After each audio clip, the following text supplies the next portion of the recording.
ইউরোপের মাটিতে ইতিহাস, সান ম্যারিনোকে হারিয়ে বাংলাদেশের প্রথম জয়। বিস্তারিত থাকছে ডেস্ক রিপোর্টে।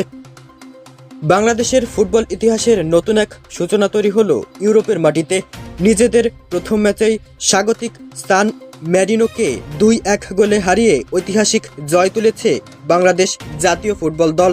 এটি শুধু ইউরোপের মাটিতে প্রথম আন্তর্জাতিক ম্যাচ নয়, ইউরোপের মাটিতে বাংলাদেশের প্রথম জয়ও বটে। শুক্রবার সান ম্যারিনোর স্টেডিও অলিম্পিকো দি সেরা ভাল্লেতে অনুষ্ঠিত প্রীতি ম্যাচে শুরু থেকেই আক্রমণাত্মক ফুটবল উপহার দেয় বাংলাদেশ। ম্যাচের 19তম মিনিটে ডিফেন্ডার গোল করে বাংলাদেশকে এগিয়ে দেন, তবে 31তম মিনিটে নিকোলাস জিয়াকোপেত্তির গোলে সমতায় ফেরে স্বাগতিকরা। প্রথমার্ধ শেষ হয় 1-1 সমতায়। দ্বিতীয়ার্ধে দুই দলই জয়ের জন্য মরিয়া হয়ে খেললেও নির্ধারিত সময়ের শেষ দিকে আবারও নায়ক হয়ে ওঠেন টপু বর্মন। ম্যাচের 86তম মিনিটে তার দ্বিতীয় গোল বাংলাদেশের জয় নিশ্চিত করে।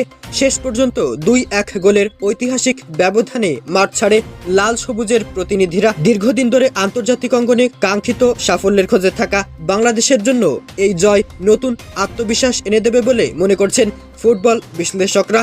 ইউরোপের মাটিতে পাওয়া এই সাফল্য ভবিষ্যতের বড় চ্যালেঞ্জ মোকাবেলায় দলকে আরও অনুপ্রাণিত করবে।